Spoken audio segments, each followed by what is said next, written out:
Okay, it's just after class from today, Monday, which is February 7th, and we covered some of the questions on this homework assignment. One of the ones that I didn't write down on here in this copy, but we asked you to put in the journal entries that would have occurred for problem 5 if you were applying the equity method, which you should be doing, and under the circumstances of a 25% ownership and based on what the problem says to do, what would the journal entries have looked like? So we went through the problem in class of numbers 4 and 5. The journal entries would have looked more or less like, let's see here, like this. It would have been a question of you would have had a initial debit to an investment account of the purchase, because that's part of it, so that would have been debit to investment of $2.5 million, and presumably credit to cash. That gets it on the books. Now you have your investment on the books. Then applying the equity method for 2013. In the problem, even though it doesn't show up here, the problem said assume income of $120K on the books of the investee. So at 30%, I'm sorry, at 25% of that, it would be 25% of that is what we would recognize for the equity method, and that's $30K. So then we would do a debit to the investment account. This is just simple equity or standard equity method at this point, and credit to equity income for the same amount.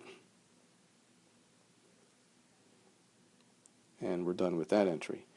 Then we had to worry about the excess amortization. We did that in class. We found that the amount is $30,000. That's the answer C. And so since that's excess amortization depreciation, in this case our entry would be to debit the equity account for $30K. That equity account means the equity income, and credit the investment. If you're not sure of that, just take a look at the normal ways of doing equity methods.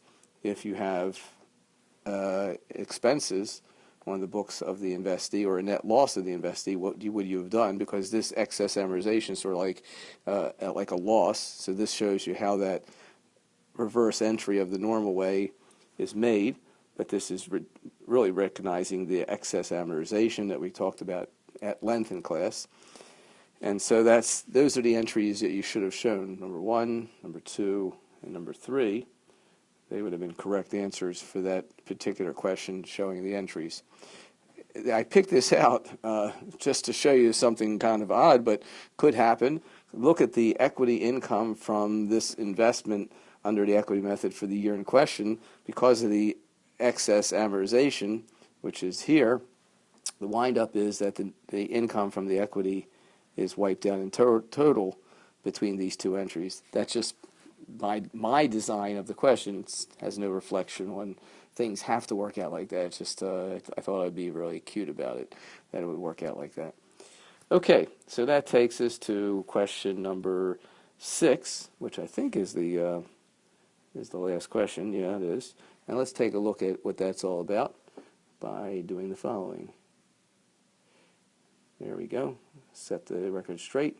And so question 6 is really not that horrible or that difficult to do, but it requires just making sure you know how to do it by practicing it one time or two.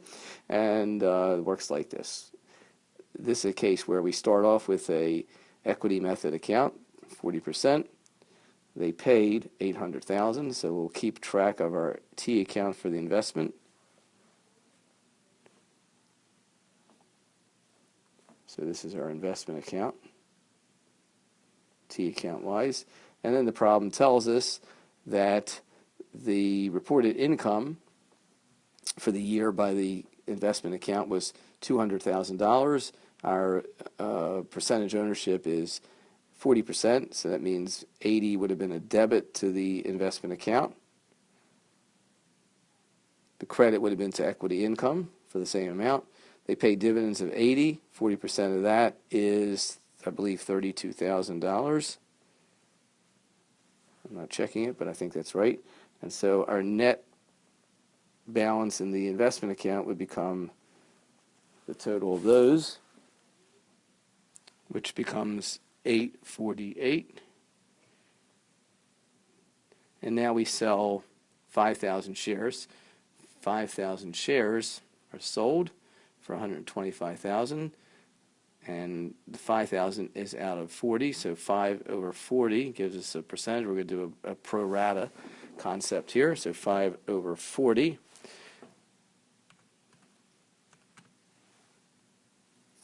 yields 100. 5 over 40 is the percentage or the allocated amount of this that's been sold. So 5 over 40 represents we sold that percentage, whatever that is, of the 848. That number happens to be 106,000.